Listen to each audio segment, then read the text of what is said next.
let's move on to some things that I was excited to see, and that was Robbie Lawler fight. And you guys probably watched it. I think you busted a nut through the phone on my ear when we were talking about this. You know, I do, man, because I said it, when we did our video, prior to the event about Robbie Lawler, and I asked you how many knockouts that he had, how many wins he had by knockout, and it was 17, and he added to that the other night. Yeah. He just comes to fight. Yes. And there's thing, it's interesting because we did the Floyd Mayweather, and you gave a very elegant response, and that response, the response you gave to that guy's comment is the reason why I'm not a huge fan of boxing, and I lean more toward MMA.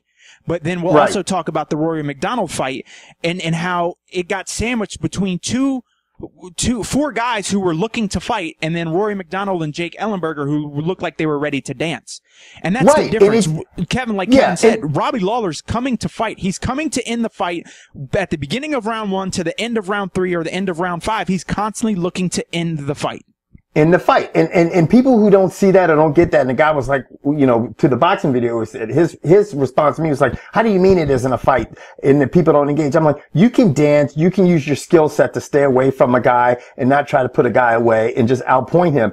When everybody gravitated to a young Mike Tyson, because the moment fucking Mike Tyson stepped in, that 19-year-old kid, he's like, I'm going to fucking knock you out. I'm going to attack you, and you better be ready for it. You're fighting a tiger. Like this, and everybody knew that, and everybody started getting scared. A lot of his thing was that people are like, this fucking kid's going to try to kill me, And all of a sudden he built up this like invincible thing.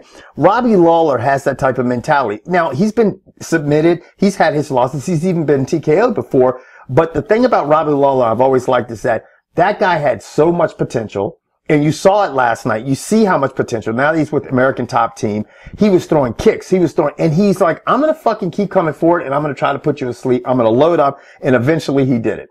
And that's the kind of fighter I like. And I mean, that doesn't take away from the other fighters. I just like guys that come in there and think, you know what, I'm getting paid to fight. I am going to try to end this fight and make it exciting. Well, Robbie Lawler's opponent was overmatched from the beginning. He was a step slower. He had subpar defense. His striking was not crisp. He gave out there and he fought violently and he tried hard, but he ended up getting kicked upside his head and was snoring. I mean, it was It was up there with the Melvin. The other vicious knockout of the night came when Melvin Gillard absolutely crushed Mac Danzig. Right. Yes. I mean, yeah, absolutely. I just think, and one of the things, another thing, a lot of people are like, why is he on Robbie Lawler, nuts? I think the guy's he's an exciting fighter. Yeah, he's an exciting fighter, and I think he's never used his full potential, and I think we're starting to see that out. Rogan said it, last night, and the fact that he is down at welterweights, and you know what? During all this shit, I didn't even realize that. Like, I just thought it was a middleweight fight. I never paid attention that it was a welterweight fight, which is probably because I don't know shit about MMA. But exactly. I mean, if you knew more about MMA, you'd know he was at welter.